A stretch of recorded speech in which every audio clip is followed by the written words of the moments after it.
Apa yang akan terjadi jika semua uang diganti dengan Bitcoin? Dalam beberapa detik ke depan, kita akan mengeksplorasi bagaimana dunia akan berubah. Dilansir dari djpb.kemenkeu.go.id, kita tentu telah mengenal fungsi uang dalam sistem ekonomi atau paling tidak dalam kehidupan kita sehari-hari. Uang dapat menjadi salah satu jenis benda yang paling sering kita gunakan selain handphone. Merunut sejarah dari penciptaan uang, setidaknya terdapat 3 tujuan fundamental dari penciptaan mata uang. Currency, yaitu sebagai unit nilai untuk nilai barang dan jasa, sebagai metode penyimpan nilai, storing value. Dalam perkembangan zaman, nilai mata uang bukan lagi berdasarkan bahan material pembuatannya, sebagaimana uang pada abad pertengahan hingga sebelum masa Perang Dunia Pertama, melainkan sesuai dengan nilai nominalnya, sehingga nilai suatu mata uang sangat tergantung pada besarnya kepercayaan publik terhadap otoritas penerbit uang. Perkembangan teknologi informasi yang sangat pesat dan communication devices yang semakin canggih telah mendorong proses digitalisasi dalam berbagai aspek kehidupan masyarakat, termasuk dalam transaksi ekonomi dan keuangan. Proses penyelesaian transaksi perdagangan saat ini semakin mudah dengan pembayaran via online yang pada dasarnya merupakan proses transfer dana, mata uang, dari rekening pembeli ke rekening penjual.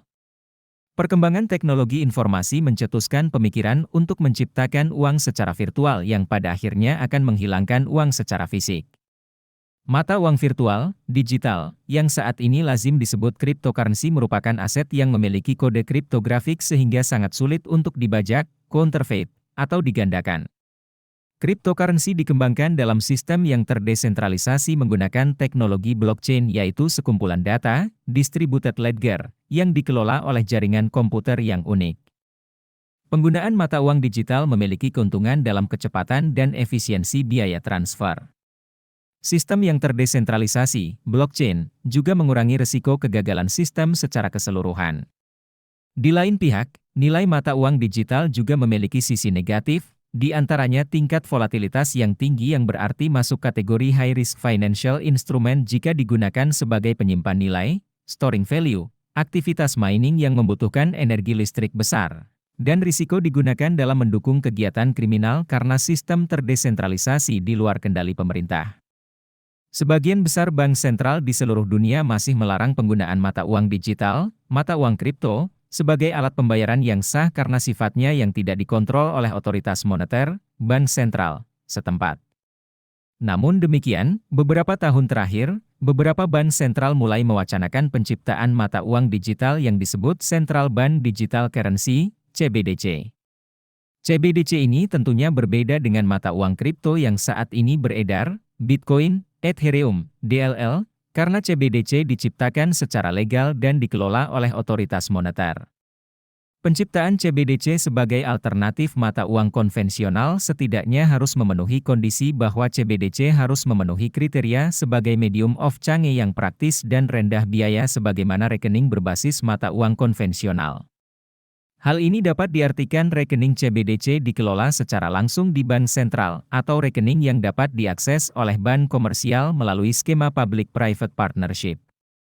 Penciptaan cryptocurrency saat ini dilatar belakangi oleh adanya kebutuhan kecepatan proses transfer yang bisa melewati batas negara dengan biaya yang efisien.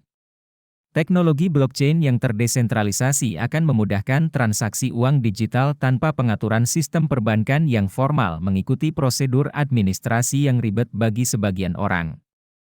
Survei yang dilakukan tahun 2019-2020 oleh Bank for International Settlement, BIS, menunjukkan keinginan yang semakin besar dari berbagai bank sentral di dunia untuk menciptakan CBDC. Apa sebenarnya yang menjadi motivasi bank sentral untuk menciptakan CBDC? Bank sentral di negara-negara berkembang, emerging market economies, memiliki motivasi tinggi menciptakan CBDC sebagai alternatif, menggantikan uang fisik, general purpose CBDCs, dengan pertimbangan efisiensi pembayaran, keamanan dalam mekanisme pembayaran, dan inklusi keuangan. Di lain pihak, pada akhirnya, kita harus mempertimbangkan baik dan buruknya. Bayangkan hidup di dunia yang semuanya digital. Like apa yang kamu lihat? Subscribe untuk lebih banyak konten menarik.